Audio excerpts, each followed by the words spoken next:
Hey Hofstra fans, welcome to the WB Mason Coaches Report right here on GoHofstra.com. My name's Kevin Dexter, joined alongside, as always, by the head coach of the Hofstra Pride women's basketball team, Krista Kilburn-Steveskey. Coach, thanks so much for the time. How are you today? I'm doing well, Kevin. Well, take a look first at this past week for your squad. You split the week, 1 win and 1 loss. First up, the matchup of number 1 versus number 2 last Thursday down in Delaware against the Fighting Blue Hens, a game that you guys played well for much of it, but a big stretch in the second half that Delaware went on a 14-0 run, kind of pull away. What were your overall thoughts? Yeah, I think we definitely got better from that game, and it was something I challenged the team after. I said we're going to keep getting better, and where we got better showed at Drexel's second half of the decision making of the guards, and that 12 to 8 minute stretch there where we were trying to match shot for shot, and the flow of the game, the hype of the game, the adrenaline of the game, and it was just even a shorter margin of that where we just kind of got caught up in some quick shots against a good team,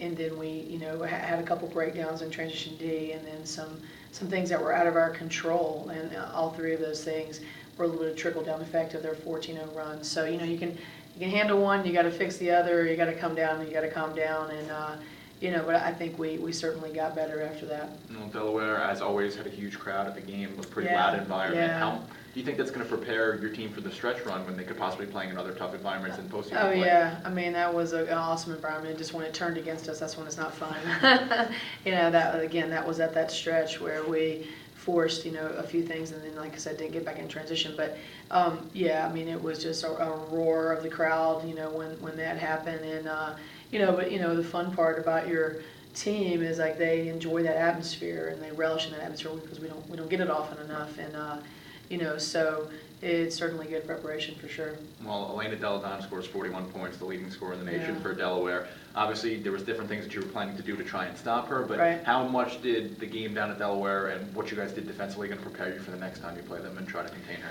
Yeah, I mean, it's not an easy task, and she played extremely offensively aggressive. I mean, she's been a kid that's taken 21 shots and getting her attempts, and I just felt like she definitely put the team upon her shoulders, and you can't do a good job in one half, and you can't start the second half and let her get comfortable. And I think whether we were a little bit more up in her space when we started the second half, whether it would have turned around and she wouldn't have had 41, who's to know that. But I definitely know that first 2-3 minutes to start the second half wasn't good because we just let her get comfortable, and you knew they were going to go to her. But I said this on my conference call yesterday. I mean, arguably she's the best player in the nation. She is just different. I mean, you've got Brittany Griner, you have the Gumakays, you can't even put her in the same sentence with Bria Hartley or even Lewis, from Connecticut, and she's just different no matter what team she'd be on, and she's just a dominating force and a special type of player for women's basketball for sure. Well, you did have the bounce back victory over Drexel, another tough place to play in Philly on Sunday. What were your biggest things that you're going to take away from that victory? Well, and like I said, just kind of bragging on my team. Made me talk about Donne a little bit too much, but we played a good team game. I thought Candace Blockio at Delaware played and had her team ready to go. All the way down the line from Caitlin Loper, to Nicole Caperso, to Candace Bond, and then of course to Shantae.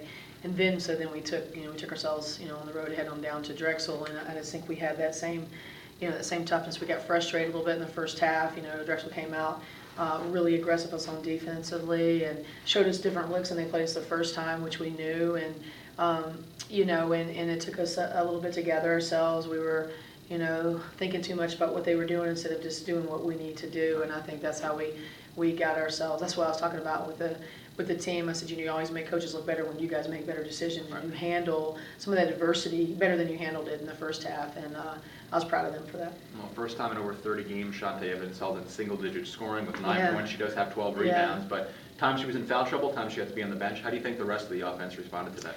Well, great, and even when she's on the floor, we talked about this, yesterday.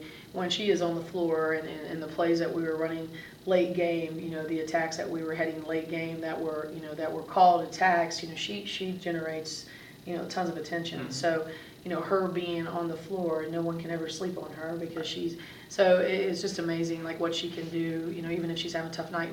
Shantae Evans is a freshman, and it was a different Shantae Evans as a junior now. When she gets a little bit of frustration, you see her has learned how to play through it. You've seen her learn how to contribute in a million different ways, even if it, not on the points. We don't get that very often, and but I think our team played better. They didn't let it affect us, and we just tried to handle that part as just a little bit of adversity of things that we can't control. And and I think again, I thought Candace Bond played one of her best games as well. And of course, Caitlin Loper was all over the stat sheet, but more so all over the floor. She has great games when she's rebounding, so that was exciting to see. And Caitlin Loper slashing to the basket a lot in the game against Drexel. Yeah. Attempts 11 free throws. Your team as a whole only 1 field goal made in the last 9.5 minutes. Right. You're hitting your free throws down the stretch. How much do you think that's going to help out the offense if Caitlin could continue to attack the basket and open up her shooting as well? Awesome. That's what we didn't do at all in the first half, and that was our game plan and our adjustment going into the second half offensively. And defensively, Nicole Caperso, I thought, did a great job leading the team on the floor. It was her scout, and she knew everything that were running, and I really saw her step up and become very heady in the second half. And on believe it or not, the defensive charge. And just really, hollering, switching, knowing how to stop Marshawn, and that was like a combination of both. Attacking the basket, getting to the free throw line, helping that, and then everybody like coaching each other up on the floor in the second half, and you just saw a good coming together there. Well, coming up this week, now you have 2 games at home. First up against William & Mary, and a rematch of the highest scoring game of the season, highest scoring game ever in the Colonial Athletic Association was 100-97 down in Williamsburg. How does that make it even more difficult to prepare for them, because that he like to run that up-tempo style that you do as well? Yeah, it was, we talked about it yesterday too on the conference call, being like a surreal game. Of course, I've watched it a few times again already here of late. And it's, we know the things we need to do a better job on. We can't, wait till late to get a couple of stops in a row, and they shot the ball extremely well. There were shots where they had uncontested shots, some things that we gave up, and then there were a lot, their key players, a lot of hand in their face, them making baskets. You say that, and then you go back and watch the film again after, the 8th of January, and you're like, what, I wasn't kidding. Candace Bond was all over, Janine Aldridge, Caitlin Loper, hand in face, it wasn't like, and so I just think, we can't sleep on their post play. Their post play was awful quiet in that game, and we know how good, Emily Carell is, and they really look to their post players, and they're playing to people, they're doing, new little quick hits out of it, and really getting, of course, Taysha Pai involved as usual. She's still coming off the bench. Right.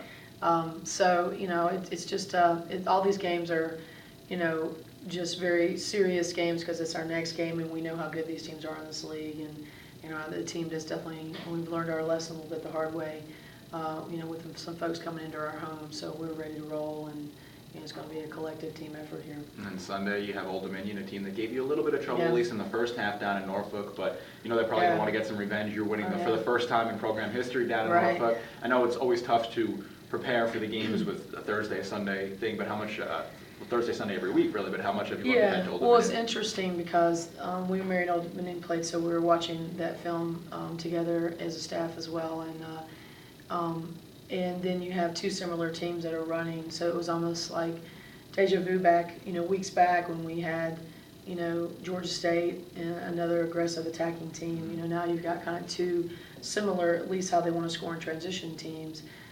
So it does help. It helps you prepare, for 2 games, indirectly because of the style of play. So obviously we have to work on tons of transition D today, just more so awareness. It's not the fact of us getting back. It's just not running 2 people with 1 and not losing, where the best shooters are. And everybody just has really a heightened sense of awareness. And, so that's really a key. And then, establishing ourselves in our offensive attack. But then, definitely doing a better job in half-court defensive, situation, depending on how many possessions we're going to have in that. But, we play a lot of defense in transition. So your closeouts, your rebounding, people come in full speed.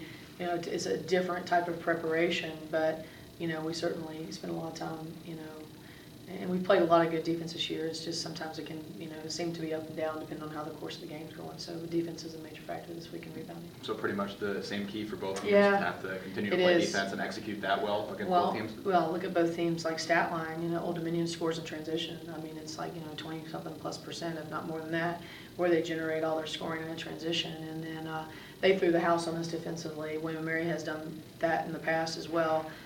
Switching up made miss and things like that. ODU was pretty big on doing that when we played them at their place. So, yeah, I mean, both teams. William & Mary has a seriously really good half-court set offense, too. I mean, you think about Deb as, like, to me, Deb doesn't get the credit of, like, what a great coach she is, on the win-loss side. And, I mean, she has the same type of, like, offensive system, of complexity, and she's had it in the past since my days at JMU. So, she's changing the style. She's been changing the style where they play, but they still really have a lot of good looks, out of their half-court sets, too.